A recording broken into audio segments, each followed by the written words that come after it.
this morning, sun's a bit hazy, checking the forecast, things looking crazy. Storm on the horizon, the pressure is low, gotta get moving, put on a show. The news is all buzzing, state of alert, but we've got a plan, we're ready to work. Emergency Management Associates, we're here for the crisis, we're here for the fates. From the first sign of trouble to the all clear sign, we're on the front lines, we're one of a kind. Emergency Management Associates, we're the calm in the chaos, we're opening gates, connecting the dots and making the calls. We're picking you up when you're starting to fall.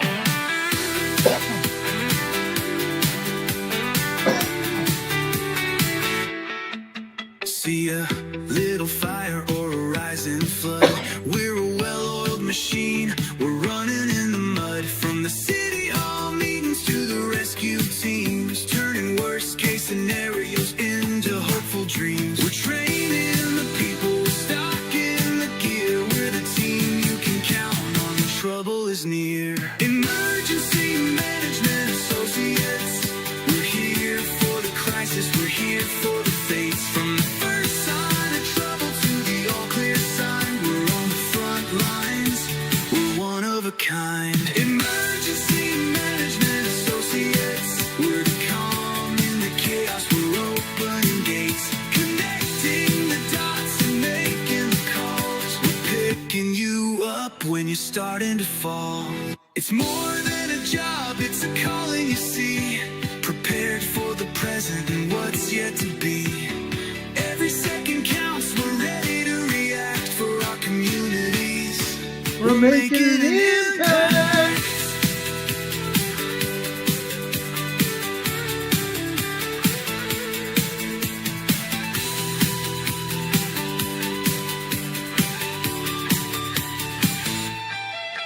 Emergency Management Associates, we're here for the crisis, we're here for the fates. From the first sign of trouble to the all clear sign, we're on the front lines, we're one of a kind. Emergency Management Associates, we're the calm in the chaos, we're opening the gates, connecting the dots and making the calls. We're picking you up when you're starting to fall. Yeah, we're picking you up, we're ready to go. EMA, Let's get this show on the road.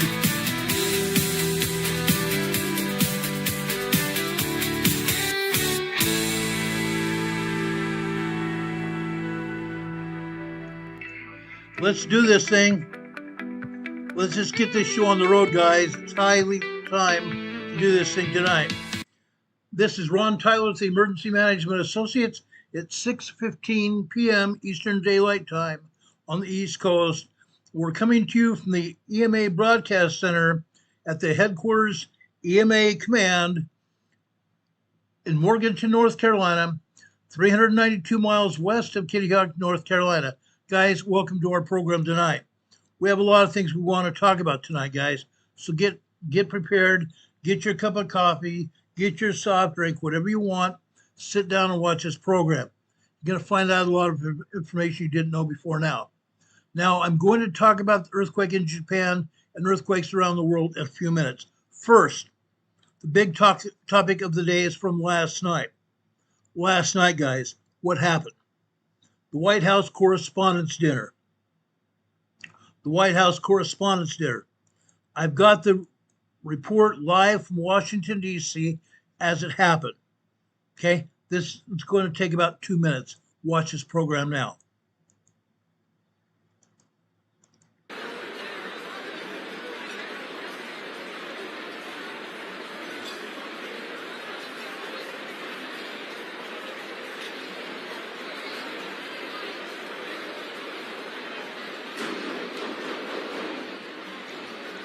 Okay, right there, you heard the 3 shots. Let me repeat that again. You heard 3 shots ring out.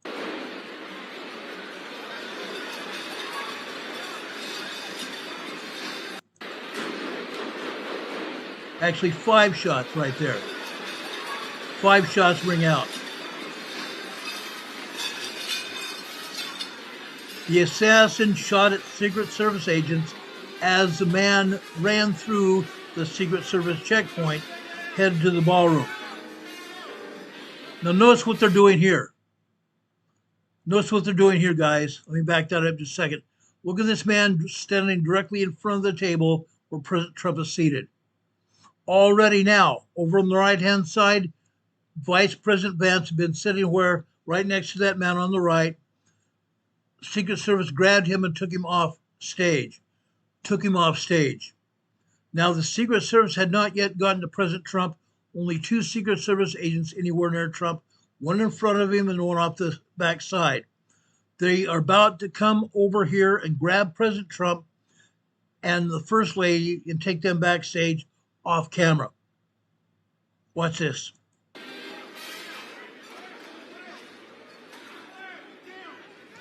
Now they got him down. Someone said he tripped. He did not trip. The Secret Service put him down so he would not be as visible to any possible shooter that was there around the ballroom. He did not trip at all. They escorted him to the ground and then literally pushed him off stage. That's what happened here. Also notice from this eyewitness camera view, the correspondents were there, which are most of the correspondents from the major news channels around the nation, ducking for cover underneath the table. The Secret Service agent to the left-hand side you see there in the photograph told everybody to get down. You notice a uniformed Secret Service agent standing there in the center there?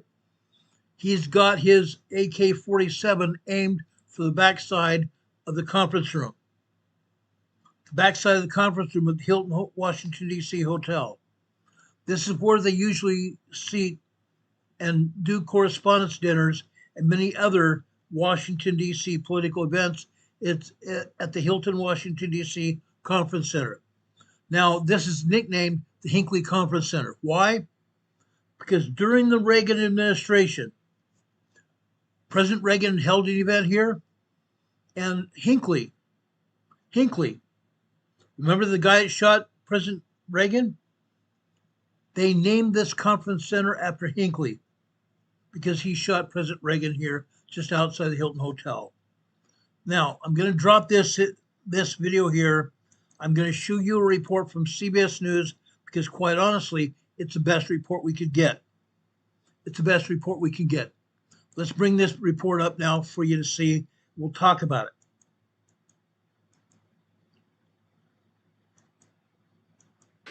You've been listening to an update from law enforcement tonight, a night that began at the White House Correspondents' Dinner and ended with this potential act of political violence. A gunman, 31 years old, running with a shotgun, a handgun, and multiple knives toward a room full of journalists and the president. Okay, see him right there? I'm going to back this up so you can see it again.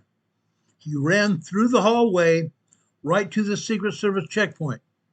Let's watch this again. With a shotgun, a handgun, and multiple knives toward a room full of...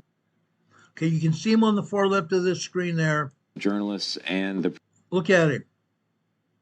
He's got a shotgun, and his shotgun does not have all fully loaded. It's loaded with what they call blanks. Shot put. BBs, guys. He did not want to penetrate walls here. He wanted to penetrate people. The shotgun was loaded with BBs. We'll talk about that again in a few minutes. As he went through this checkpoint, look what happens. President of the United States, along with cabinet members as well. The Secret Service agent right beside him was there right when the suspect crossed the checkpoint. He drew his weapon first, then a Secret Service agent came from behind the desk there, and he drew his weapon as well. Now you're going to hear 5 shots ring out. We have charges. We just heard from the U.S. Attorney for the District of Columbia, Jeanine Pirro. Assault on a federal officer, 1 count, and 1 count of, was it a firearms charge, Matt? It was intent to commit violence with a weapon. Intent to commit violence with a weapon. Now, those are preliminary charges. To hold him tonight as this investigation continues, they will almost certainly be upgraded from there. I'm also here. What stood out to you? Well, I think what stands out to me is the fact that this took place at the Washington Hilton, which, for people who don't know, the White House Correspondents' Dinner has taken place at that location for decades. It's right in the middle of D.C. It's also colloquially known as the Hinckley Hilton because 45 years ago there was an attempted assassination outside of the hotel after an event by John Hinckley shooting at Ronald Reagan, the president at the time.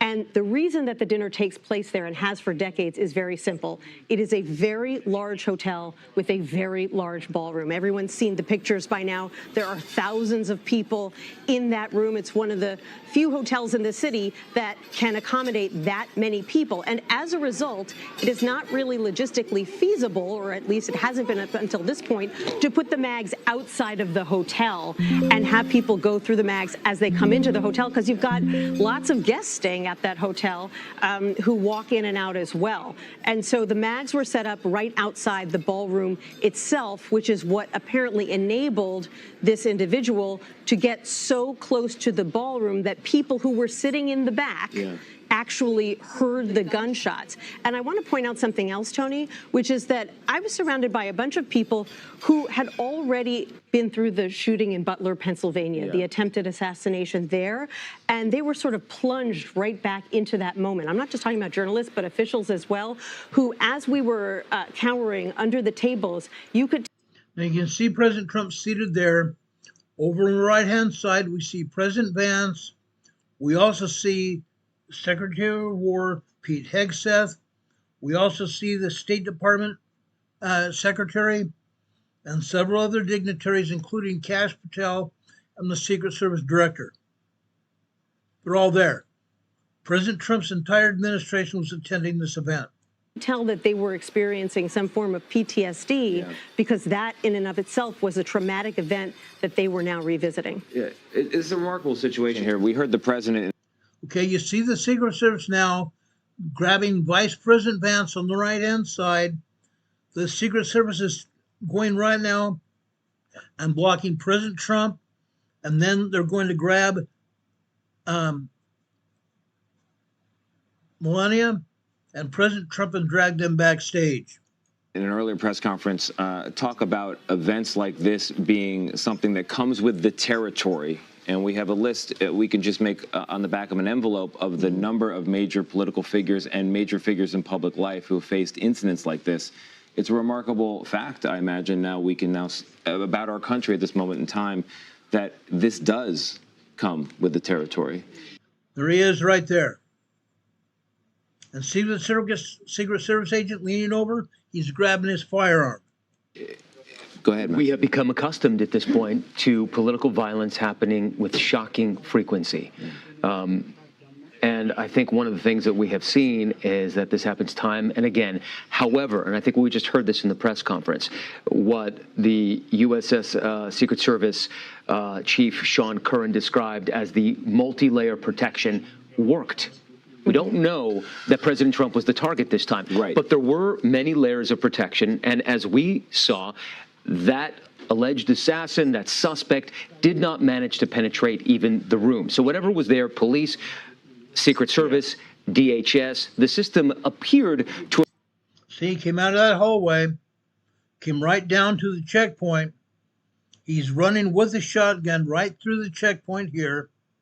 Been able to catch this assailant before he made it into the room. And on that point, it's a success. But it's interesting, the president has had a few different messages on the subject of security. On the one hand, thanking the law enforcement for the protective action they took, but on the other hand, saying the room wasn't particularly secure. On the other hand, saying this is why we need the ballroom. So on this question of security, the preliminary and the proactive, let's go to CBS News security contributor Sam Vinograd, who's also with us at another location in the D.C. Bureau. Sam, if you can hear me, take it away.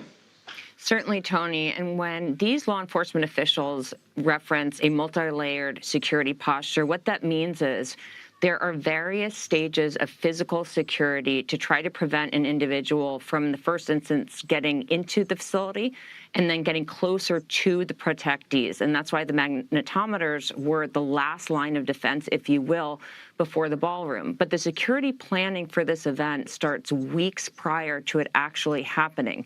The U.S. Secret Service is in the lead for the security planning for this event and does weekly countdown meetings, daily calls with all the various law enforcement agencies that are involved, as well as a private security that's there protecting other individuals present on the site.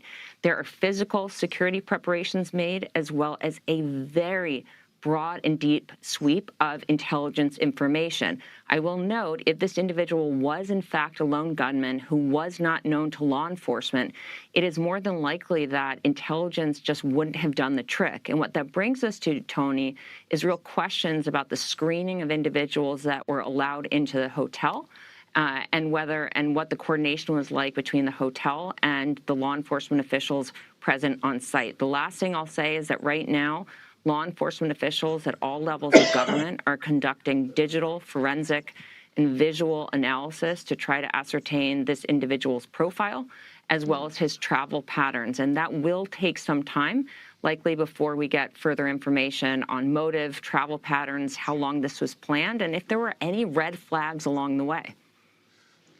Okay, that's all the report I'm going to let you see from CBS News. However, there's something else going on here. I'm going to show you the briefing last night, the press conference room from the White House. Let me show you this.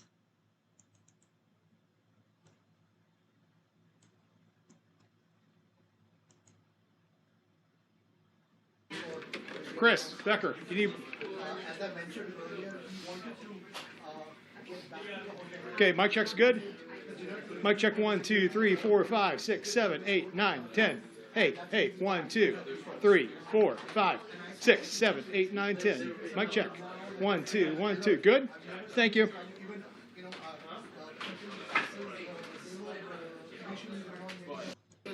David Spunt? Yes. Matt, should I be hearing programming?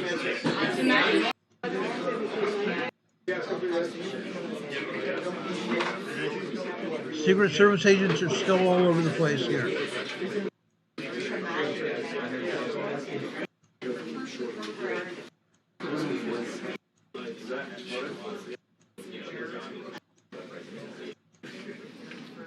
That are Republicans and also. What did I do? No, I'll get it.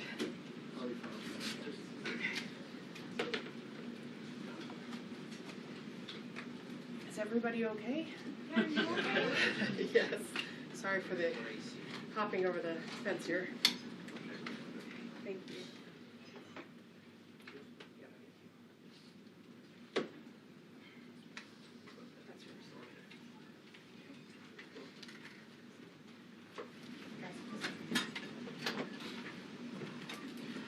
Well, thank you very much.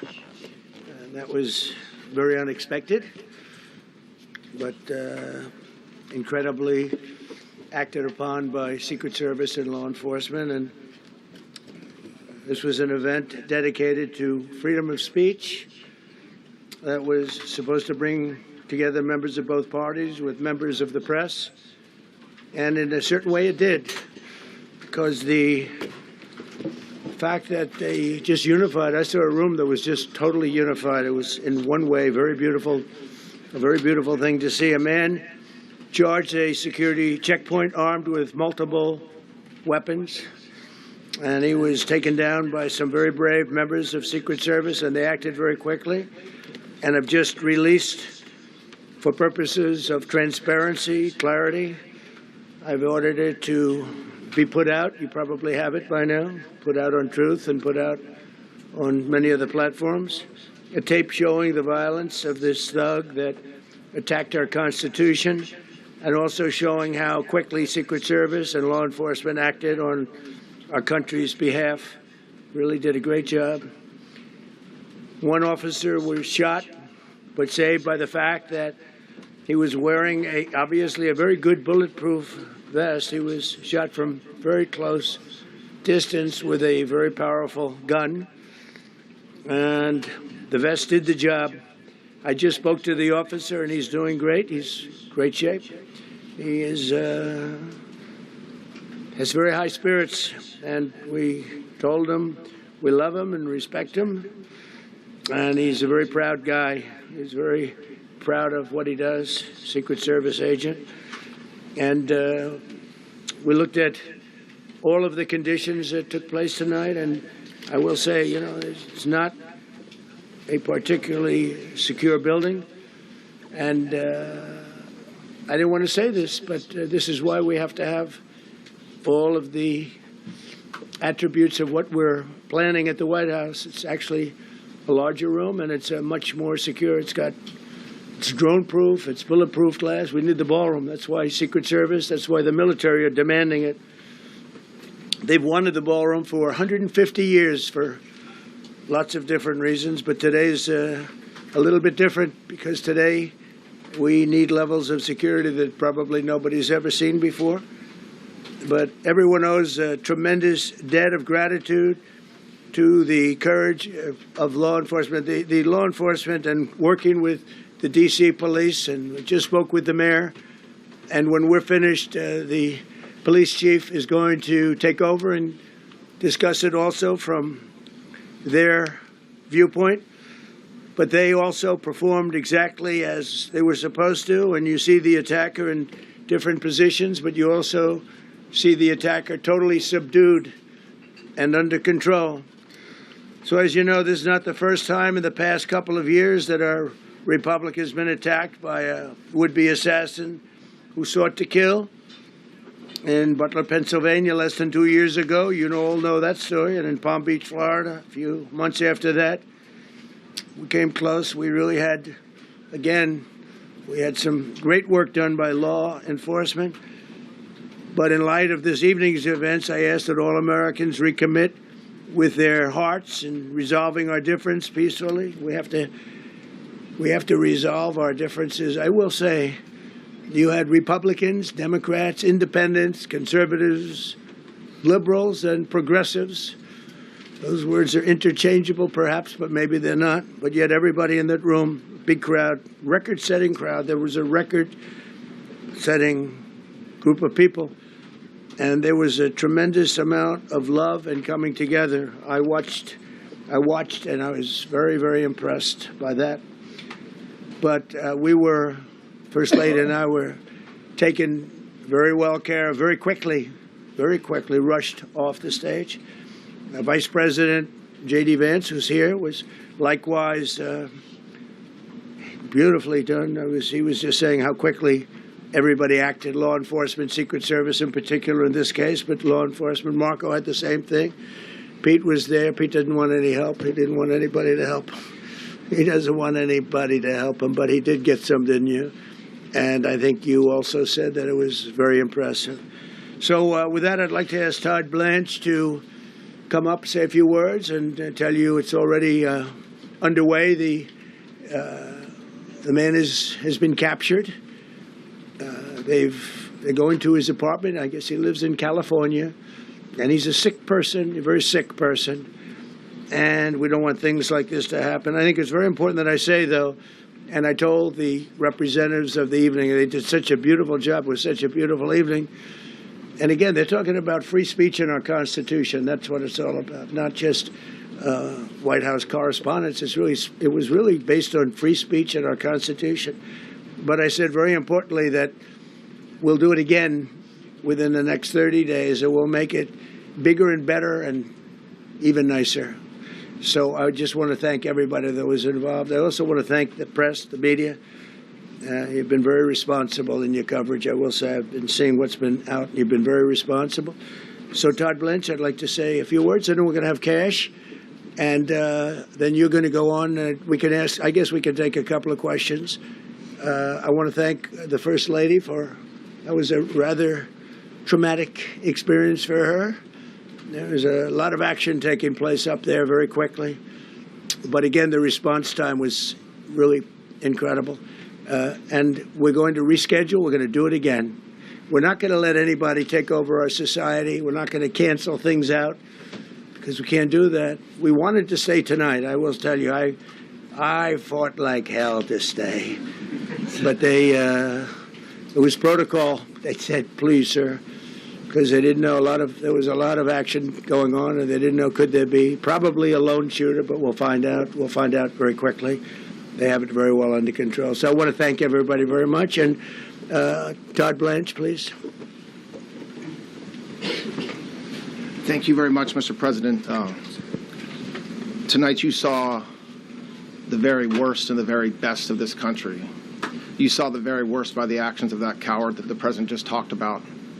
But you also saw the very best because you saw law enforcement do exactly what they're supposed to do. And you'll see the videos come out, I expect, very shortly, and you'll see law enforcement do exactly what we want them to do. And so I echo what what President Trump just said, that we are extraordinarily grateful and appreciative of the men and women of law enforcement that did their jobs tonight, including one who was injured. This investigation is ongoing. I expect you will see charges filed shortly. The charges should be self-evident given the conduct, but as you'll hear, there will be multiple charges surrounding the shooting, around the possession of firearms, and anything else that we can get on this guy. The investigation is obviously ongoing and just started. There is federal law enforcement already working on search warrants and doing their job, and I don't want to get ahead of them and don't want to get ahead of the work that they're doing even as we speak. Director Patel and I were just on the crime scene a short while ago, and everybody in this room should rest assured that the Metropolitan Police Department, the FBI, Secret Service, everybody's on the scene doing their job. I know that the police chief is going to give an update from the scene as soon as we're finished here, and I obviously will lead the details of what they have learned to him. But in the meantime, I just want to thank everybody in this room for the courage, and I want to thank President Trump for his words, and I promise you, justice will be served. Thank you, Director Patel. Thank you, General. Thank you, Mr. President. The President's absolutely right. You saw the best resolve of American law enforcement because you, Mr. President, inspire them 24/7, 365. You give them the resources that they need, and they know that you have their back. And that is a changing dynamic in this country, and that's why you saw brave Secret Service agents respond immediately, swiftly, subdue and take down the suspect, and safeguard the lives of thousands of individuals at that hotel. Thanks to our interagency partnership with the Department of Homeland Security and the Metropolitan Police Department, the FBI was rapidly deployed onto the scene, took over the evidence response unit, is examining all the ballistics that were found on scene to include the long gun and the shell casings. We are conducting witness interviews as we speak. You will hear from our team on the scene there with the mayor and the head of the FBI field division there. But please know what the Attorney General has just said reigns no truer. You saw the very best of America tonight. The very best unite us at a time of uncertainty, because we have leadership here with the President, the Vice President, that backs law enforcement, and the men and women that I shook their hands on the scene today could not have been prouder to show up on scene.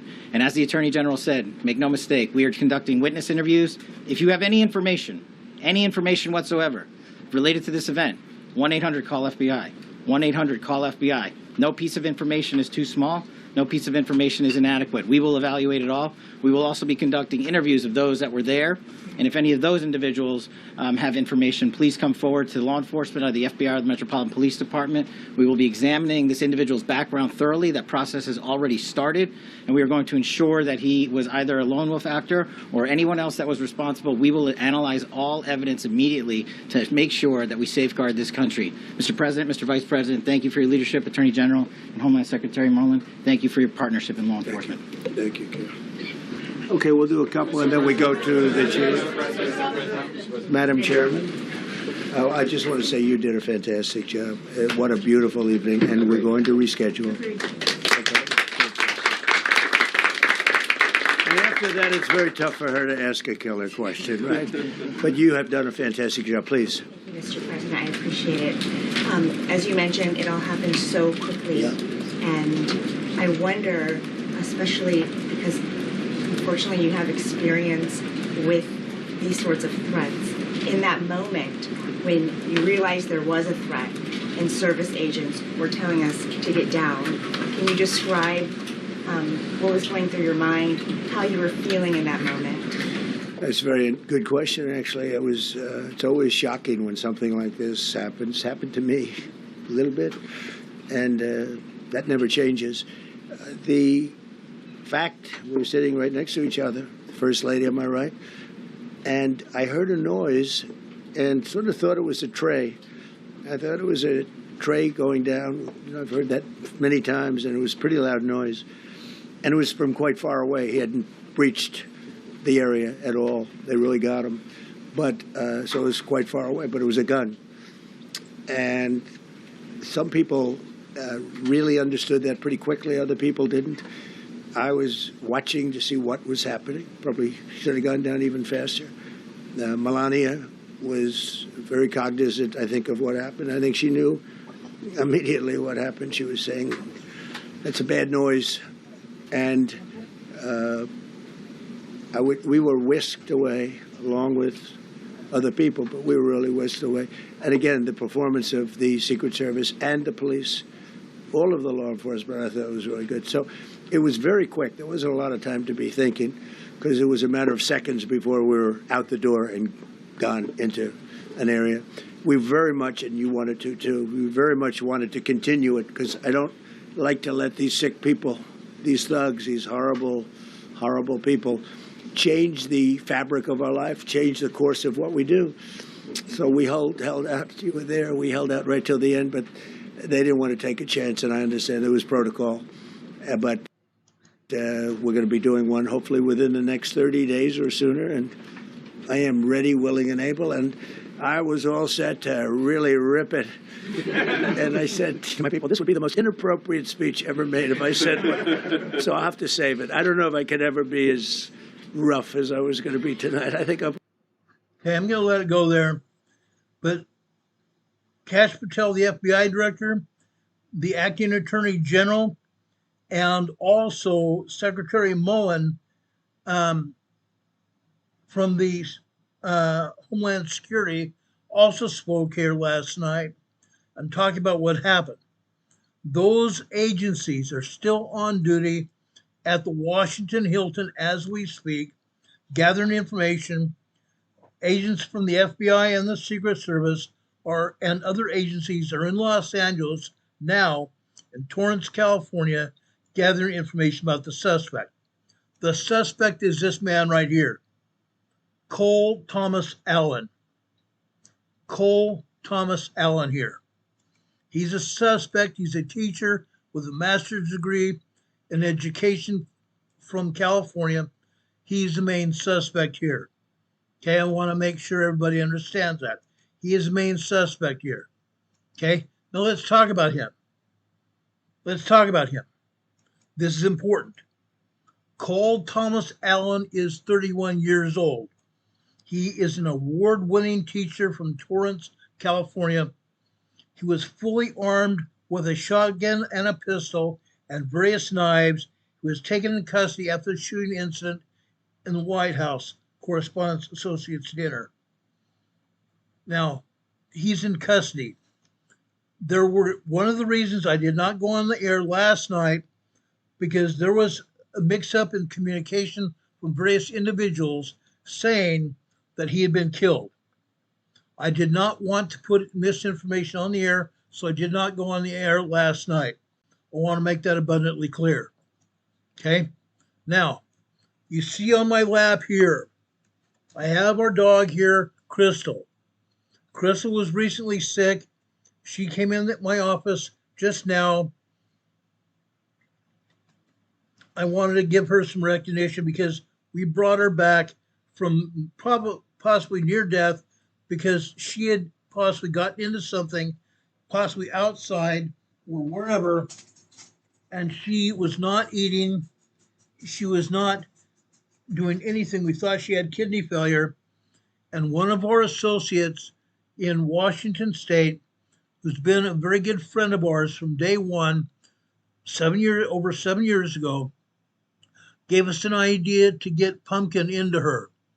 Yes, I fed her some raw pumpkin with some other things to give some additional flavor She ate it as well as her other dog, Holly, who also had some symptoms, and both of them have recovered now. I want to give that person some additional attaboys right now. But anyway, this man here, Cole Thomas Allen, again, an award-winning teacher. They say he was more of a tutor, though. He was more of a tutor, but he was an award-winning tutor nonetheless. He's now being in jail. He was arrested by Homeland Security and the FBI and the Secret Service last night at the Washington Hilton. Okay, he was stopped at a security checkpoint before he could reach the ballroom, where roughly 2,500 guests had gathered. About 10 minutes before shots rang out outside the Washington Hilton last night, Cole Thomas Allen had already put everything in writing. There was a manifesto that he had. He wrote. Let me give you some information about the manifesto. Okay? This is breaking information. It was Cole Thomas Allen's brother who first raised the alarm and subsequently handed the manifesto to the police. The text from the manifesto reads as follows. Portions are available online as we speak. This offers a detailed account of his reasoning in what has been described as anti-Trump manifesto to members of his family. Cole Thomas Allen signed the document with the name Cole Cold Force Friendly Federal Assassin Allen. He signed it with the name Cole, C-O-L-E, Cold Force, one word, Friendly Federal Assassin, one word, Allen. In the manifesto, his intended targets were high-ranking members of the Trump administration, ranked by seniority. Now, it's very interesting. He excluded FBI Director Kash Patel from the list, and his assessment of the security arrangements at the venue are also here. He was stopped again at the security checkpoint of the Washington Hilton Hotel at the Homeland Security checkpoint that the Secret Service had put up. In the manifesto, he explained at length why he believed his actions were justified. In order to minimize casualties, he said, I will also be using buckshot rather than slugs, but buckshot is BB bullets in the shotgun. BB buckshots, okay? These buckshots have less penetration through walls, mostly through people. Also, that buckshot ricochets off of bones and does a whole lot of damage inside a body. He said, quote, I would still go through most everyone to get to the targets. If it were absolutely necessary, on the basis that most people chose to attend a speech by a pedophile, a rapist, a traitor, and are thus complicit. But I really hope it doesn't come down to that. Turning the other cheek is for when you yourself are oppressed. I'm not the person raped in a detention camp.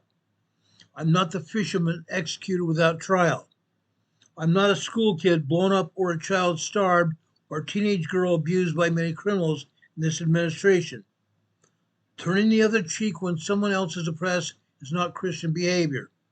It is complicity in the oppressor's crimes. He also wrote that he is no longer willing to permit a pedophile, a rapist, and a traitor to coat his hands with these crimes. To coat my hands with his crimes. Allen also addressed how he planned to approach the attack, including the type of ammunition he chose and why.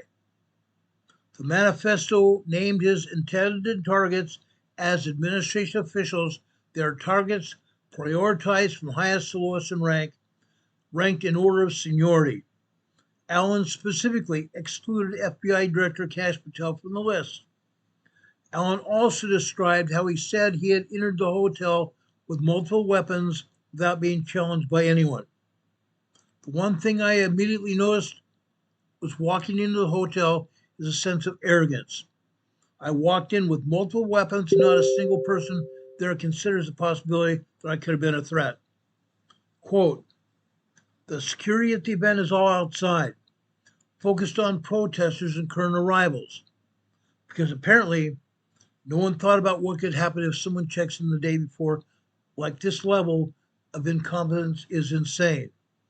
And I very seriously hope it's corrected by the time this country gets to actually competent leadership again, meaning Democrats. Now, Mr. Cole Thomas Allen, they haven't confirmed that he's a registered Democrat, but he gave money donation to Act Blue.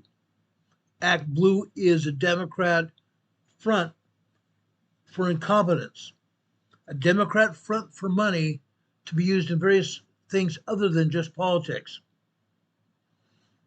He gave that money towards Kamala Harris's campaign 2 years ago. He's also been known to contribute to other Democrat alliances. Okay? He added, quote, that if I were an Iranian agent instead of an American citizen, I could have also brought, quote, a damn Madus in here, and no one would have noticed SHIT, actually insane, unquote. Allen also addressed how he planned to approach the attack, including the type of ammunition he chose and why. Quote, oh, and if anyone is curious, is how doing something like this feels. It's awful. I want to throw up. I want to cry for all things I want to do and never will. For all the people whose trust this betrays, I experience rage thinking about everything this administration has done. He's not taking into account his own doings or anything. He's blaming everybody else. That is the end of the manifesto that Mr. Allen put up. This was discovered just minutes before he did his attack. His brother turned him in, and his family is also now being questioned by the authorities. Last night, during the time that President Trump made his statements after the initial dinner was over at the White House, when that was happening, Secret Service and FBI and police in Los Angeles were going through his house with a fine-tooth comb. They're trying to find any additional evidence that he had at his home or any ideas why he did this. Okay? But again, I'm going to make my own conclusions here. You might forgive me. You might want to think, hey, maybe Ron has a point here. But this man was a leftist Democrat communist. This man was a leftist Democrat communist. He also mentioned putting in another administration that he hopes things will change before another administration takes over. That would mean a Democrat communist. Kamala Harris possibly, or even Gavin Newsom from California, who's allegedly running for president as well. Hope he doesn't get in. Hope he doesn't go very far at all. Does anybody have any questions about what happened last night in Washington, D.C.?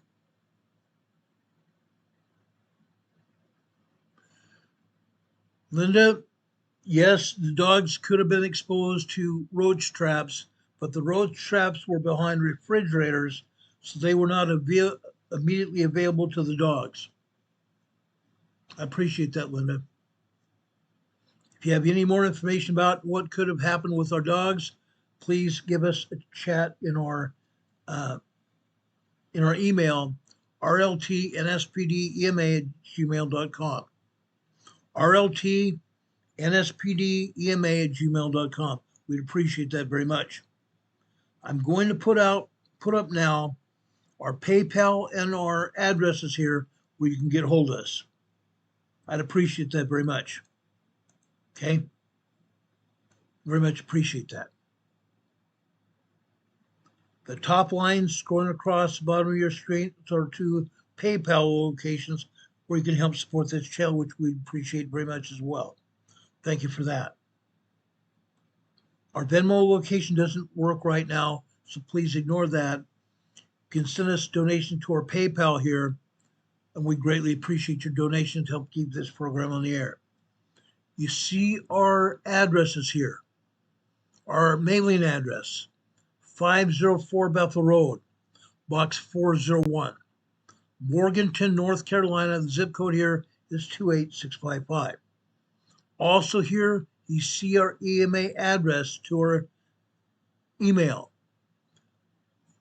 rltnspdema@gmail.com. There you can send us your comments, you can send us your questions, you can send us ideas, what you'd like to see on our program. Also, after this program is over, YouTube puts up a comment section directly below the video here that you see. After this video is here, after we are through doing the video, please go there and leave your comments, positive comments, hopefully you'll have for us. Leave your positive comments for us in those comments. YouTube uses those kind of as an analytical forum, together with the comments and the number of thumbs up you give us and the number of people watching this program, and also the number of likes also here in this program, and the amount of time you're watching our program. The amount of time you're watching our program is very crucial. YouTube takes all those as analytical factors, and that will decide whether YouTube is going to allow anybody else to watch this video. So please here, don't leave our video for a long period of time at all. Stay here and watch our video to give us maximum influence on YouTube, so YouTube will allow our program to go forward throughout YouTube. Please do that. Okay? Again, leave us comments outside your video, or outside the video here, giving us positive comments as well. We'd appreciate that very much. Also here, you guys can also leave us leave us super chats here, donating money through YouTube to us to keep this program on the air. We greatly appreciate it. Thank you very much. Okay, now I've said that, let's talk about earthquakes today. Again, this man here is Cole Thomas Allen, the suspect in last night's shooting attempt of the President of the United States and his cabinet. If you have any information, call 1-800-FBI. If you have any information on Cole Thomas Allen, call 800-CALL-FBI. They'd appreciate your comments. Okay? Thank you very much for that. Now, let's go and talk about earthquakes today. We had what I determined to be a very strong 6.4 earthquake in northern Japan today. Let's go down here. I'm going to take down our EMA banner here that you see. I'm going to bring up the USGS map here. We'll talk about earthquakes today. Okay? This is important.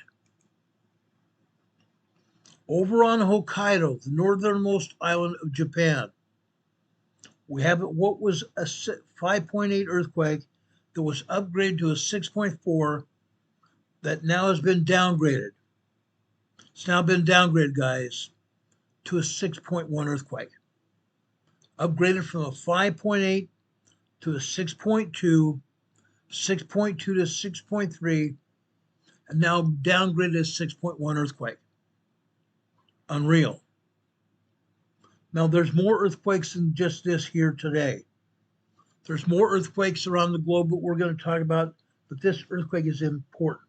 It's on an island in northern Japan, Hokkaido Island. It's important. Okay?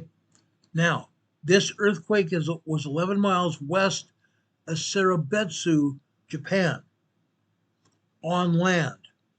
Notice where it's at. Right here in the highly mountainous region. This earthquake was only 9 miles deep. 9 miles deep. 80 kilometers deep, guys. 80 kilometers deep. Okay? This was a shallow earthquake. This was a shallow earthquake. USGS is saying that only 7 people felt this earthquake. 7 people felt this earthquake. Interesting. This is on an island of Japan. There are people all around this island here. Small communities over here to the west. Small communities up and down the west coast of Japan here. Southwest coast of Hokkaido, Japan. Over on the west coast here. Over on the north coast of Japan here. Including Sapporo here to the north. Everybody here on Hokkaido felt this earthquake. This was a very strong 6.1 earthquake, and I say right now, it was probably stronger. It was probably a much stronger earthquake. Why do I say that? Let me show you the information I have. You might get blown away by this.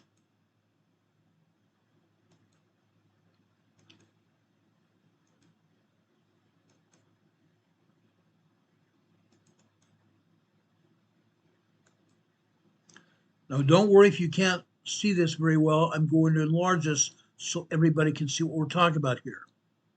I'm going to bring this down from the very top here. I'm going to show you magnitudes of earthquakes registered by seismographs around Japan. Okay? At this time, USGS has said that this is a 6.1 earthquake. Again, it was registered first as a 5.8, then it was taken up to a 6.2, upgraded to a 6.4, and downgraded to 6.1. Okay, let's take a look at magnitudes now. The magnitude of the strength or strength of the earthquake is going to be registered on the far left. Now, look what it says here.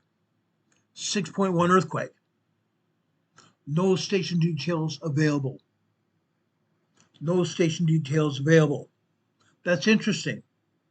On the USGS map, they're labeling this as a 6.1 earthquake, but no station details reported, meaning they don't have any seismograph data. What a bull hunky thing. They said there's 75 stations reporting, but they don't want to show anything reported. Look at it below. Below that, they say there's a 6.2 earthquake here. This, I believe, was at least a 6.2 earthquake. Let's look at the station details here. Yes, it labels station details. So I clicked on station details, and guess what it shows? Well, let's show you here. Look at this right off the bat. Right smack dab off the bat. Look what it's showing here, guys. Uncut, pick and reel. Right off the bat. A 5.73 earthquake. A 6.02. 6.25. 6.52. Well above their 6.1. A 5.62. Well below that. 6.22, 5.58, 6.38 here. Let's go further here. Look at this, guys. Look at this. 6.64, 6.01, 6.22, 5.64, 6.07, 6.25, 6.25, 6.3, 6.25 here, 6.20, 6.42, 5.72. Interesting. So far, it's very interesting here. 6.30, 6.27, 6.26. Let's move down through here. 6.76. 6.76, guys. Look at that. There were others just like this. Now, I believe this earthquake was probably a 6.4.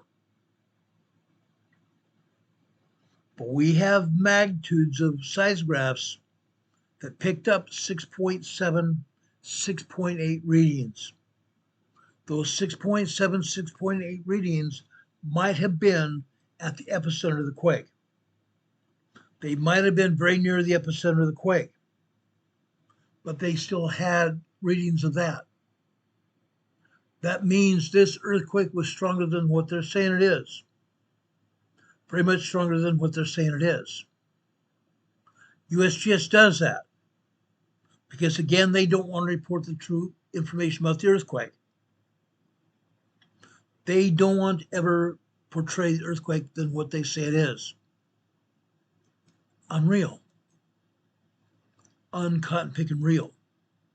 Also, just to give you an idea to prove what they said it was, 7 felt reports here. 7 felt reports. USGS. The European agency has a lot more felt reports than this. Felt reports were big reports. Felt reports showed people feeling these earthquakes all over the island. Buildings swaying. Equipment and apartments such as lights swaying from the ceilings. Furniture moving and falling. People having a hard time standing. That sort of thing here. Now, what else is going on around the globe? Let's take a look at other earthquakes here. Okay? Now, I'm going to give you an idea of what's happening around the globe. It wasn't just here on Hokkaido Island. Down further south here to the northeast from Honshu, Japan here. This is a large 5.0 earthquake here. This is an aftershock of the 7.4 earthquake that hit here last week. This is 5.0 as an aftershock of the 7.4 earthquake from last week. Let's go on here. Okay. Further to the south, 75 earthquakes here in Indonesia. USGS not showing any at all, except for this earthquake over in northern Sumatra. Northern Sumatra here. This is a 4.6 moderate earthquake here. 19 miles east of Parapat, Indonesia. 4.6 earthquake here. 73, 75 earthquakes here in Indonesia. They don't show any earthquakes at all. Over here in New Zealand here. Over here in the Kermadec Islands area of New Zealand. This is a 4.9, 5.0 earthquake here. Kermadec Islands, New Zealand. The Kermadec Islands are unoccupied islands, unoccupied by human beings. The Kermadec Islands here of New Zealand is a bird sanctuary. Bird sanctuary here. Nobody on these islands was injured, have never been injured here at the Kermadec Islands at all. However, down here to the south, there have been 2.4, 2.7, 2.8, 2.9, 3.2, 3.5, 3.7, and 4.2 moderate earthquakes hitting here on New Zealand, on the North Island, already today, since early this morning. USGS not showing those earthquakes either, at all. Now I want to go over here to the south, or I'm still not the south, but the west here. Last night, late last night, Mongolia here. We've been reporting on earthquakes here in Mongolia for the past week. We've been reporting off and on about earthquakes here in Mongolia for a long time. Yes, they have earthquakes here in Mongolia, guys. We don't always hear about them because Russia and China don't report them to us.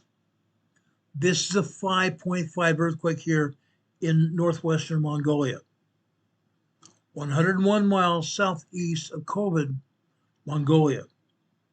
Large 5.5, mid-range 5.5, very large earthquake here in Mongolia today. Now, let's go over here and move to the west here. Going over here to the Caspian Sea, we have an earthquake here.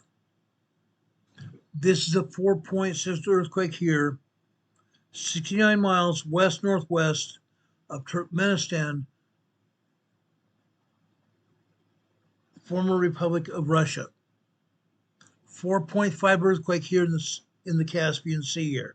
Now let's back out here. Let's back out here. Why do we have an earthquake here in the Caspian Sea? The simple reason is this. Let's go back here, down here into Indonesia. We have a major earthquake plate here, the tectonic plate here, south and west of Sumatra, Indonesia, coming out of Indonesia way down here. This is the edge of a tectonic plate, guys. The edge of the tectonic plate comes up here on the western side of Burma, or what they call Myanmar, down here, south of China here. This edge of the plate comes up here into the Himalaya Mountains, north and east of India. The Himalaya Mountains are also the edge of the plate here. The Himalaya Mountains here, north of India, between India and China, Nepal area, are the edge of the plate here. Yes, we have earthquakes here, but US just not showing them to us.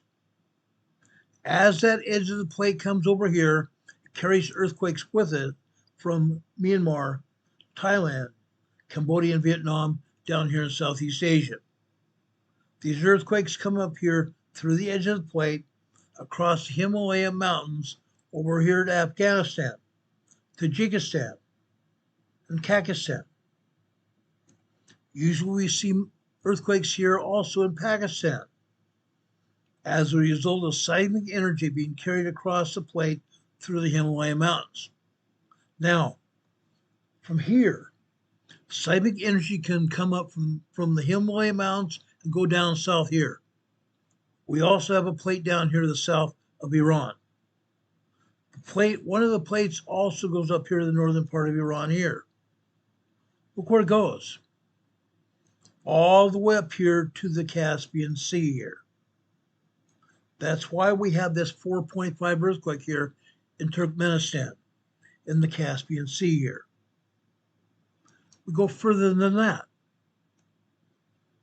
That edge of the plate also extends over here into Syria, in the Turkey border region. The Syria-Turkey border region. Here in Syria, USGS has an earthquake here. This they have listed as Turkey, but it's in the Turkey-Syria border region. They have this listed as a 4.1 earthquake. Guess what? There are 46 earthquakes here in the Turkey-Syria border region. USGS is showing us one earthquake. One lousy earthquake here. That's pretty sad. That's pretty sad. Again, why do we have earthquakes here in the Turkey-Syria border region? Simple reason is this also. In this region, 3 years ago, February 3rd, 2023, we had a 9.0, 10.0 earthquake right here in the Turkey-Syria border region. I told you about this earthquake earlier this past week. That 9.0, 10.0 earthquake rendered Turkey and Syria in a matter of minutes inept, unable to function. That earthquake left over 5,000 people unalive and over 5,000 others injured. 9.0 earthquake.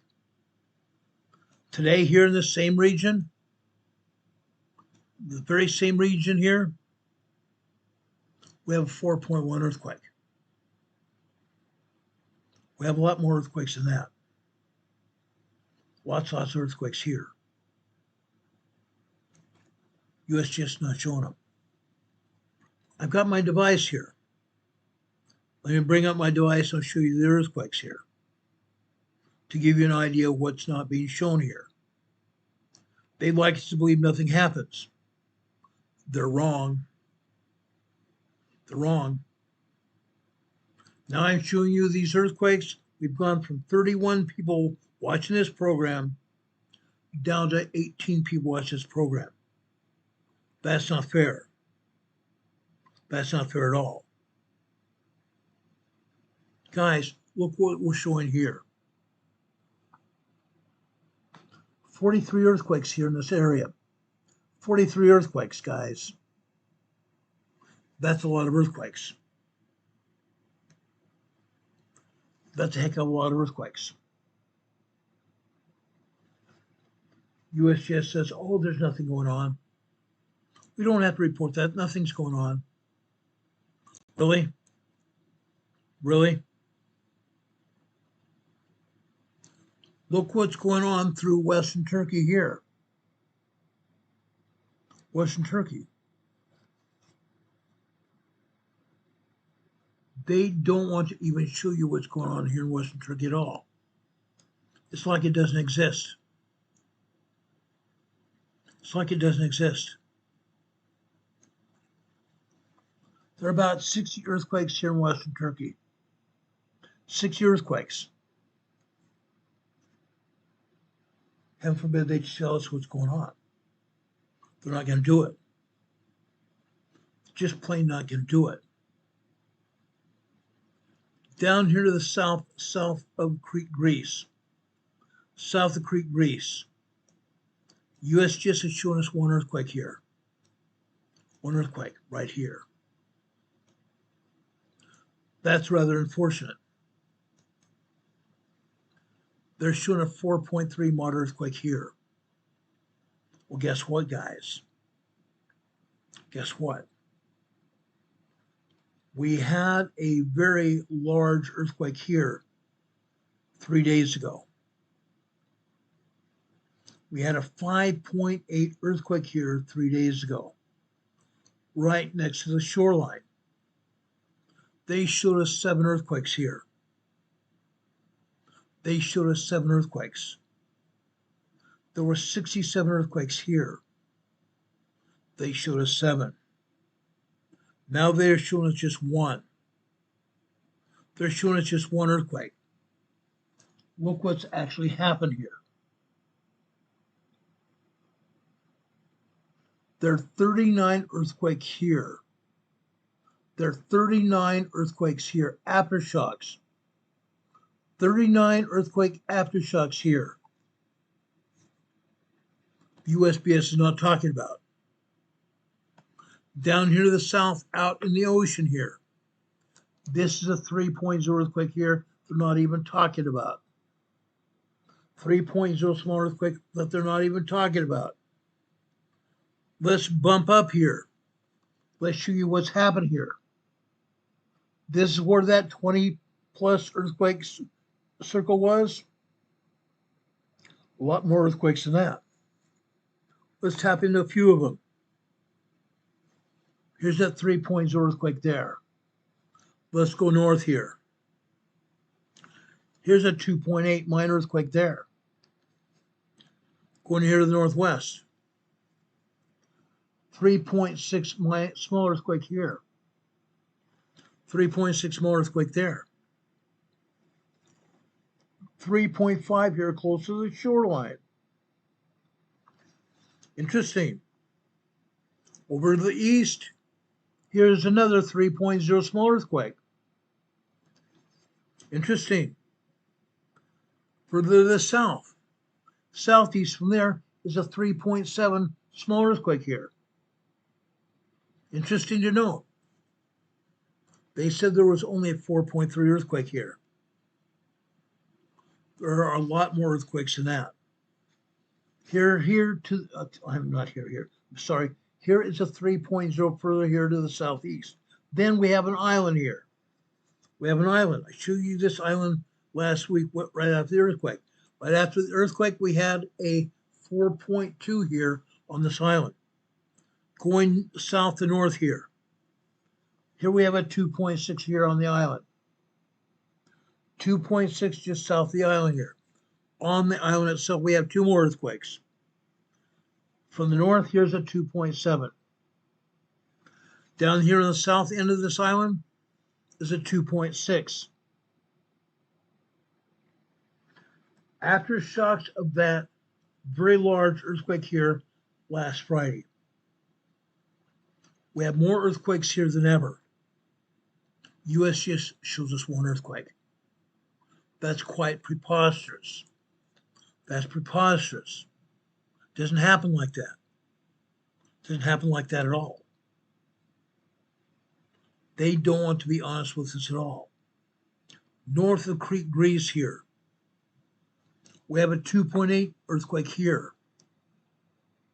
2.8 earthquake there. USGS shows us nothing. Not at all. Not at all.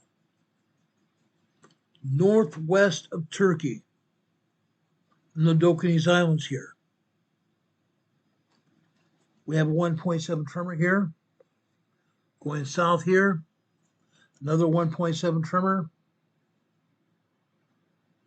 Here's a 2.0 here. All of the islands here in the Aegean Sea belong to Greece. They're called the Dokeniz Islands here. The Dokeniz Islands here. Okay, over in Greece. Look at all the earthquakes here in Greece. USGS doesn't show any at all. None. Interesting. Interesting to know. Down here to the south near Tripoli, 1.7 tremor here. To the east, out here near Athens, is a 1.8 tremor here. South of Athens, out here in the ocean, is a 3.1 small earthquake. You might ask, Ron, why are we worrying about earthquakes in Greece? Because they recently also had a 5.4 here in Greece, northern Greece. Now, let's go over here to the north here. Again, we have a tectonic plate here. See that tectonic plate here? Let's look at these earthquakes here. This is a 1.1. I'm going to tell you right now, we have a lot of tremors here. 1.0, 1.9 tremors here. Let's go further over here to the west. Okay, this near the Aegean Sea here. This is a 1.1 tremor here. Lots of tremors here. Lots and lots of tremors. Let's go north. Northern Greece. Lamia, 1.5 tremor. Lots and lots of tremors here. Over to the west, Arta, 1.9, 2.0 earthquake. They call it 1.9 tremor again. USGS downgrades the earthquakes to the nearest 0.9. The 0.9 society is alive and well here. Alive and well. Now, we go further to the north here. Here we have a small cache of earthquakes here. This is a small, this is a minor 2.8 earthquake here. 2.8 earthquake.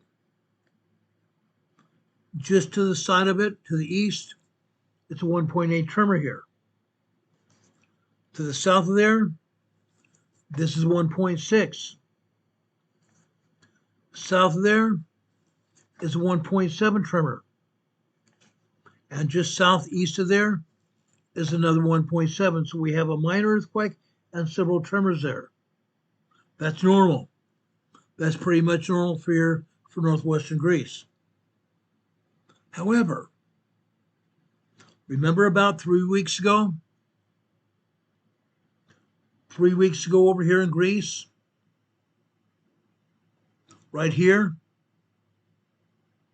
Here in this peninsula?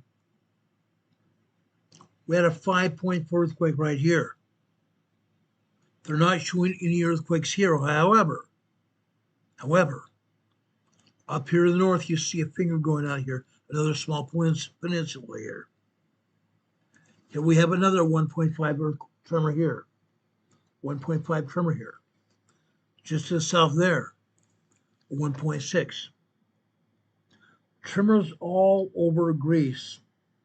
Tremors all over Greece. Yes, occasionally we'll see a 3.0, 3.4 earthquake like we showed you a few minutes ago. That does happen. But Greece has a lot of tremors here, a ton of them. Literally a ton of tremors here. Now let's go over to Italy. Let's move over to Italy. USGS not showing anything here in Italy at all. Not a thing. We had earthquakes here, we have earthquakes now. Let's go down here into Sicily, northeastern Sicily. This is a 1.4 tremor here in northeastern Sicily here. We go to the west here, out toward Mount Etna. Mount Etna, there's an island here. We have a 2.2 earthquake here. 2.2 earthquake right there. Okay? Now, let's go over to the ball of the foot of Italy. The ball of the foot of Italy right here. What do we have? A 1.6 tremor here. We go here to the north. This is in Calabria, Italy, by the way. Calabria, Italy. To the north, we have a 0.7 microquake. Up here further to the north, we have a 1.6 near Basilicata, Italy. Basilicata, Italy, where the basilica is. Okay? Then, I just got through giving you a report about Naples. Naples. Why? Why do we give you a report about Naples? What's going on in Naples? Can anybody tell me what's going on around Naples? What's going on over here by Naples? We have a supervolcano, guys. We have a supervolcano. What's happening here? What's going on here? The supervolcano is trying to erupt. Campi Flegrei is trying to erupt right here. It's a supervolcano. And over here to the south here, we have Mount Vesuvius. Mount Vesuvius has been steaming as of late. The USGS and the European agency are not showing anything going on here. However, we do have some tremors. We do have some small earthquakes here. The Europeans and the USGS are not showing anything going on here. But be advised, the Italian authorities are keeping an eye on Naples. They're keeping an eye on Campi Flegrei and the surrounding area because both of these volcanoes are showing signs that they could possibly erupt. We need to keep our eyes on it. Our seismic energies aren't going to show anything going on. They rarely do. They rarely do.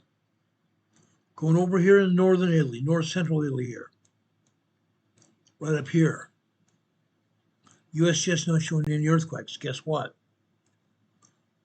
30 earthquakes are happening here. 30 earthquakes. Yes, we have a lot of tremors here. We have some minor earthquakes, 2.0, 2.9. We have one 3.2 earthquake here as well. 30 plus earthquakes, you guys. USGS shows nothing. Nothing at all. We've been having earthquake swarms here, anywhere from 18 earthquakes on up to 60 earthquakes here, right here in this area. We've also seen two 5.0, 5.1 earthquakes hit here in the last 2 years. 2 large earthquakes here in 2 years. When we have swarms of earthquakes, what does it show? What does it show? Swarms of earthquakes usually indicate there's a large earthquake coming. Swarms of earthquakes indicate that there is a large earthquake coming. Let's be aware of that as well. Okay, we can't forget. Now let's go over the Alps Mountains. The Alps Mountains here. Right here. The southern Italian Alps here. Right here. South of the Alps in the Piedmont, Italy area. Resort Italy area here. We have a 1.6 tremor here. 1.6 tremor here. In the Alps themselves. Again, the Alps here have mountain resorts here. This is a 1.0 tremor here. Up to the north. Now we are getting into France, the French Alps here. This also is a 1.0 tremor here. Two more earthquakes here. A 0.4 microquake and a 1.8 tremor here. The French Alps here, guys. The French Alps. The Alps are moving. The Alps are moving. USGS is showing us one earthquake here. This is in the Swiss Alps here. This happens to be a 4.2 moderate earthquake here.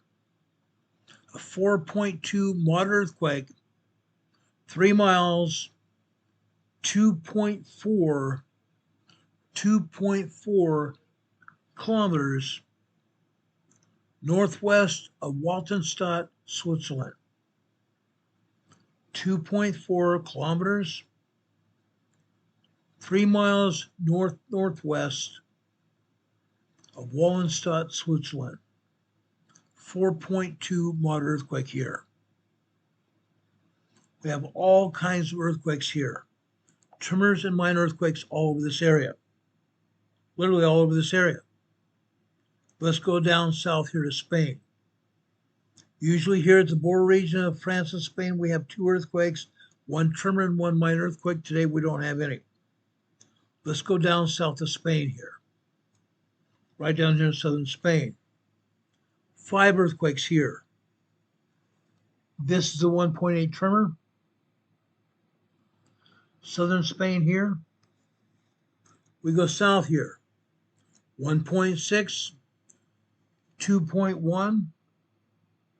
The 2.1 here is northeast of Gibraltar, northeast of the Strait of Gibraltar. 2.1 earthquake here in Spain. Right next to it, a 1.7 tremor. And over here further to the west, over here in Portugal, near Gibraltar, we have a 1.9 2.0 earthquake there. Northern Portugal here. This also is a 2.0 earthquake here. Northern Portugal. Off the coast of Portugal here. This is a 2.5 earthquake here in the Azore Islands region, offshore from Portugal. 2.5 minor earthquake here. Now, let's go over to the Canary Islands here. The Canary Islands in the ocean, in the Atlantic Ocean here. This is a 2.0 earthquake between the islands here. 2.0 earthquake here between the Canary Islands here. South of the Canary Islands here. This is a 2.4 minor earthquake here. That's pretty typical of what we're seeing here in the Canary Islands. Just minor earthquakes. Minor earthquakes here. Okay? Now, I want to go out here to the center point. I want to go out here to the center point of the Atlantic Ocean. Right here. Just east of the Mid-Atlantic Fault. Just barely east of the Mid-Atlantic Fault right here. Guess what? 2.2 earthquake here. 2.2 minor earthquake. Why? Why are we having earthquakes here? The answer is very simple. The mid-Atlantic fault is expanding. The mid-Atlantic plate is expanding like this. The mid-Atlantic fault is pushing Africa and Europe in an easterly direction. In an easterly direction. Yes, we have earthquakes on the east coast of the United States and Canada. They happen. Up to the north here, south of Iceland. South of Iceland here. Again on the mid-Atlantic fault here. We have another earthquake. This is a 4.2 earthquake here. Now it's very unfortunate. Very, very unfortunate. USGS is saying this is 127 miles southwest of Grindavik, Iceland. Southwest of Grindavik, Iceland. This earthquake has nothing to do with Grindavik, Iceland at all. It's on the Mid-Atlantic Fault. Let's take you up to Grindavik here. I just love showing you Grindavik. Grindavik is way up here. There are also further towns down here south of Iceland. Grindavik is a town of about 3,000 people. This is where we had some magmatic activity here almost 2 years ago. Almost 2 years ago. Grindavik, Iceland. At one point 2 years ago, they had to evacuate Grindavik because they had a bunch of earthquakes here. Earthquakes were tied to magma down beneath the surface. They actually thought that the harbor here in Grindavik was going to blow up with an eruption of a volcano here. Because there's magma down beneath the harbor here. What do they use this harbor for? You see two piers here. Two seagoing piers here. They have fishing boats here. They send out during the day, and right before sundown, the ships come back in and offload fish here in Grindavik to be processed for consumption from the island's residents here in Iceland. If this harbor had blown up with a volcano, all of Grindavik would have been stranded. Maybe the fishing boats would have been damaged beyond compare or sunk from the volcano. Fortunately, that didn't happen. Right now, there's no damage here to the piers, no damage to the fishing industry here at all. Grindavik is opened back up. At one point in time, the island's government here bought out the people who lived here. Some residents have returned, not all of them. Why? Because occasionally they've still seen earthquakes in this area. Earthquakes where is all over Grindavik. All over Grindavik. Outside Grindavik. Up here to the north. This is where we've seen volcanic activity. Note the gray area here. The gray area here is lava fields from what happened here.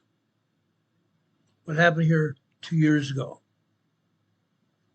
At one point in time, there was a huge long fissure eruption here. Fissure eruption was 13 kilometers long. One eruption happened right here. The other eruption happened over here, just northwest of Grindavik. When that fissure eruption opened up, lava poured out of that fissure, came over here, crossed over the highway here, and burned down 3 houses here. That lava field crossed the highway here and burned down 3 homes here in northwestern Grindavik. Sad. Sad. Now, most of the fissure eruptions have gone north. As you can see, there are plenty of plenty of volcanic fields here. That is because when they've had fissure eruptions here, the fissures have poured lava all over the ground here, literally all over the ground here. Now, they are still experiencing some earthquakes here. Why? Because these fissures are still cold, but there is magma down beneath them. The fissures have closed up, but there's still magma down beneath them. Lava still can poke its head through the ground here and cause a volcano to happen. Still can happen.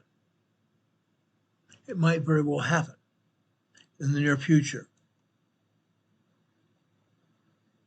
But that earthquake south of Iceland here has nothing to do at all with Greenvik. I have no idea why the USGS would have an earthquake further way down here be tied to Greenvik at all. It's not. It's on the Mid-Atlantic Fault. Now, at some point in time, you can see the Mid-Atlantic Fault going through Greenland here. The Mid-Atlantic Fault slices Greenland in half. Slices Greenland in half. At some point in time, it very may well happen that Iceland could be two different islands here. Iceland could become two different islands here when Mid-Atlantic Fault finally splits it in half. Could happen. Could happen. But it would take a huge major earthquake for it to happen. Maybe many major earthquakes for that to happen. So far, it's not. Now, let's go over here to the United States. Right here. Okay? This over in Canada. This is just on the border of Canada and the United States. This is a 2.93 points earthquake here. 2.93 points earthquake here. 4 miles southeast of Amherstboro, Canada. Amherstboro, Canada. It's almost in Detroit, Michigan. Almost in Detroit, Michigan here. Incredible. Incredible. 2.93 points earthquake right here. We have more earthquakes here. Down here to the south. Again, Kansas. Arkansas. Arkansas here. Northern Arkansas, Missouri border area. This is a 2.4 earthquake here near Diamond City, Arkansas. 2.4 minor earthquake here near Diamond City, Arkansas. Now, with that said, earthquakes have not stopped hitting here in Missouri and Arkansas. Earlier this week, we had a 5.8 earthquake here. 5.8. Location, low 4C, class, light, magnitude, 4.2, 37 minutes ago. In Indonesia, 4.2 earthquake. Banda Sea, southeastern Indonesia. Anyway, I'm sorry, it wasn't 5.8, it was a 4.8 earthquake. 4.8 earthquake here in Missouri. Missouri is the center part of the Pneumatic Fault. The center of the Pneumatic Fault here. Now, guys, with that 4.8 earthquake here, was not the only earthquake here. USGS only showed 2 other earthquakes here. There were dozens and dozens of earthquakes here, not just 1 or 2. Now, guys, during the past week, since that earthquake hit, seismic energy keeps hitting the Pneumatic Fault. Why? In my belief, what I've been studying here, I've been watching the seismic energy occur here on the Pneumatic Fault for 6 years, 6 long years. In that time, I've seen seismic energy increase monumentally. Monumentally. In my opinion, after having studied the pneumatic fault for such a long time as I have, it's my opinion that we might be as far along as maybe having a major earthquake here within the next year and a half. Maybe a year and a half. Last year I was saying 2 years. Well, guess what? Now we're 6 months into that 2 years. I believe sometime in the next year and a half, we may see a 6.5 to an 8.5 earthquake here hit on the pneumatic fault here, completely bulldozing Missouri, Kentucky, Arkansas, Tennessee, Louisiana, Mississippi, to the north, Illinois, Indiana, and Ohio. Yes, it could happen. It could happen.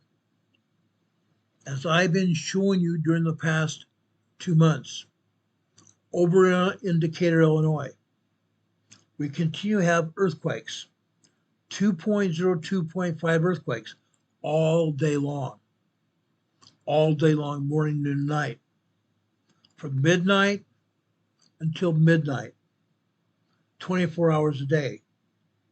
Sometimes we have 3.0 small earthquakes in Decatur, Illinois. But again, they continue hitting here 24/7. 24/7, guys.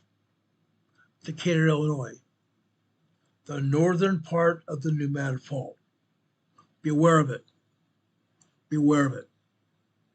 In my opinion, the pneumatic fault is going to pop. It's going to pop. USGS has never even been showing all the earthquakes here at all, ever. They might show us a tremor. Occasionally they may show us a 2.0 earthquake, but that's all. Rarely do they ever show anything else. The only reason they showed that 4.8 is because it happened. But again, I show you other earthquakes that hit here. They didn't show any of those other earthquakes because they don't want to admit that something's going on here, that the pneumatic fault could pop at any time, majorly pop, major seismic energy, major release of energy that will take down the infrastructure here and render everybody almost homeless. Almost homeless. This could happen. I don't want to be a sad sack here, but guess what? We need to be prepared. We need to be prepared, guys. It's going to happen. Some point in time, it's going to happen. We need to prepare now. Prepare now for what's going to happen. Any questions? Any questions, guys?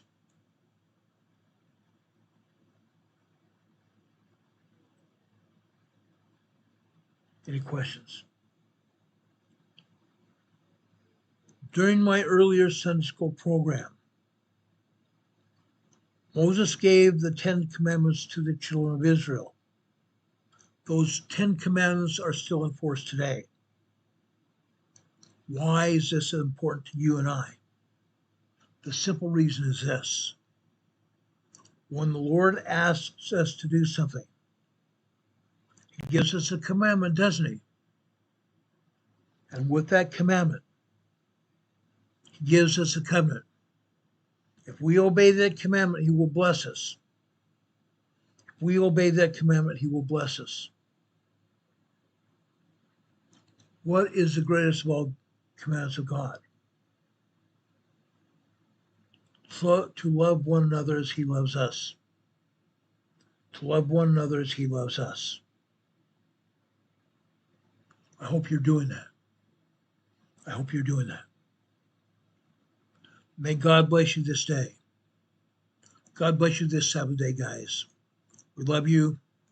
I most assuredly will tell you that God loves you.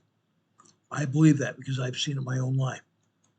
God will bless you with the things that you stand in need of. I want to thank you for coming to this program today. Thank us for coming here and help us share this message. Share this message far and wide. Share with your family, your extended family. Share with your friends and neighbors.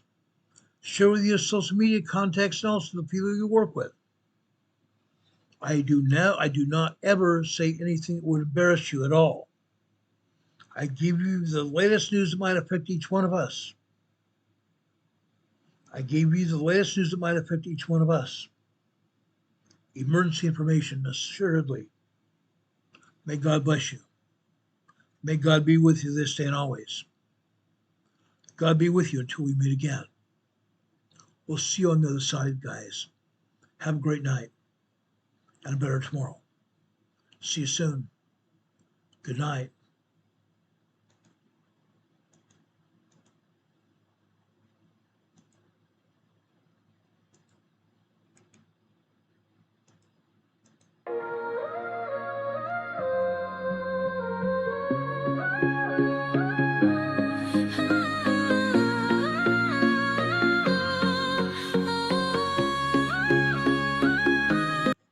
Before we end this, I'm sorry, I should have been paying attention here.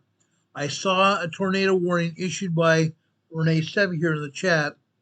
The tornado warning was issued by the National Weather Service for Stockton, Missouri, till 7:30 p.m. Central Time tonight.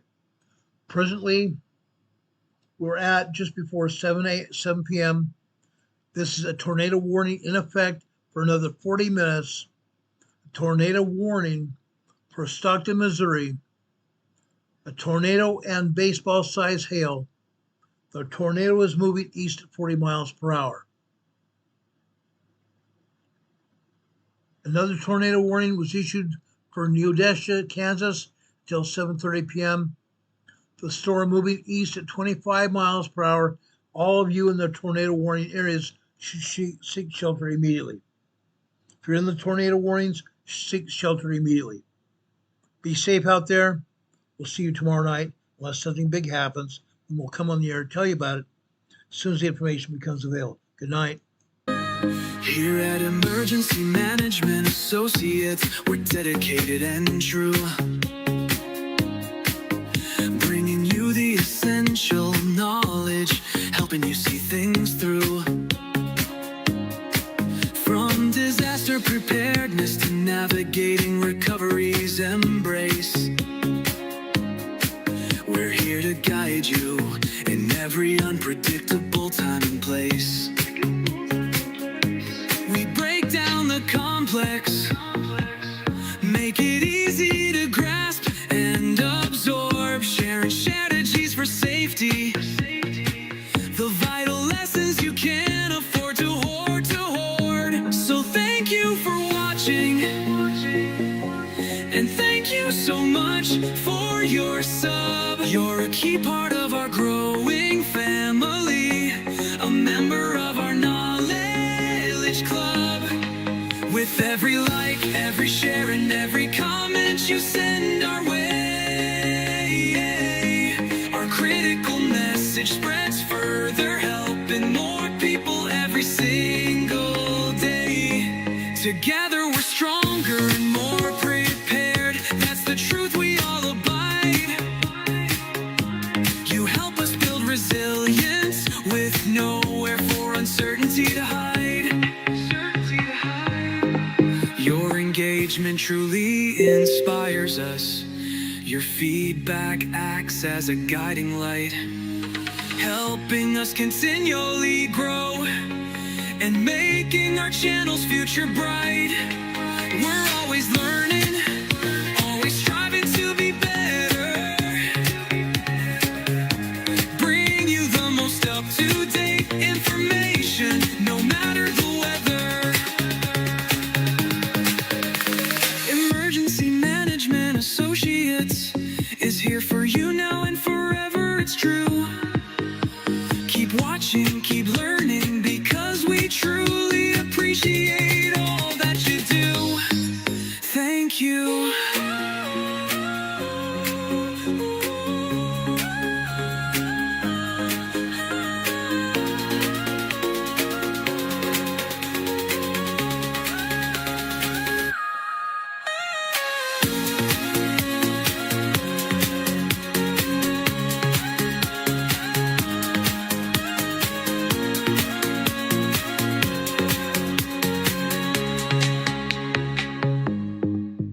Thank you.